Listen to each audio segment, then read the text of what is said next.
আজ আমরা অধ্যায় 17 এর শ্লোক নাম্বার 20 এবং শ্লোক নাম্বার 21 ও 22 তাৎপর্য নিয়ে আলোচনা করব। তো সেখানে দান সম্পর্কে লেখা আছে যে আমরা কোথায়, কিভাবে ও কোন সময়ে দান করতে পারি। শ্লোক নাম্বার 20 তাৎপর্য: পারমার্থিক কর্মে নিযুক্ত যে মানুষ তাকে দান করার নির্দেশ বৈদিক শাস্ত্রে দেওয়া হয়েছে। নির্বিচারে দান করার কোনো নির্দেশ দেওয়া হয়নি। পারমার্থিক উন্নতি জীবনের পরম উদ্দেশ্য। তাই তীর্থস্থানে চন্দ্রগ্রহণের এবং সূর্যগ্রহণের সময়, মাসের শেষে অথবা সদ্ব্রাহ্মণ ও বৈষ্ণবকে অথবা মন্দিরে দান করার নির্দেশ দেওয়া হয়েছে। কোনো ফলের আকাঙ্ক্ষা না করে দান করা উচিত। কখনো কখনো অনুকম্পার বশবর্তী হয়ে আমরা গরিবদের দান করে বসি, কিন্তু সেই গরিব লোকটি যদি দানের যোগ্য না হয় তাহলে সেই দানের কোনো পারমার্থিক উন্নতি সাধিত হবে না। পক্ষান্তরে বলা যায় যে নির্বিচারে দান করার নির্দেশ বৈদিক শাস্ত্রে দেওয়া হয়নি।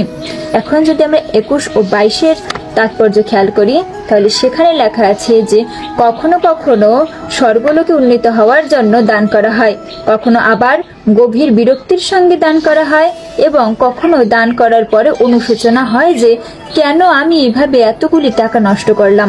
কখনো আবার গুরুজনের অনুরোধে বাধ্য হয়ে দান করতে হয়। এই ধরনের দানগুলিকে রাজসিক দান বলে জানবে। অনেক দাতব্য প্রতিষ্ঠান আছে যারা ইন্দ্রিয় সুখ ভোগে লিপ্ত প্রতিষ্ঠানদের উপহার সামগ্রী দান করে থাকে।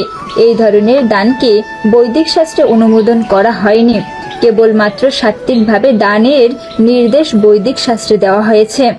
নেশা করা, জুয়া খেলার জন্য দান করতে এখানে উৎসাহিত করা হয়নি। এই ধরনের সমস্ত দান হচ্ছে তামসিক দান। এই ধরনের দানের ফলে কোনো লাভ হয় না। হরে কৃষ্ণ।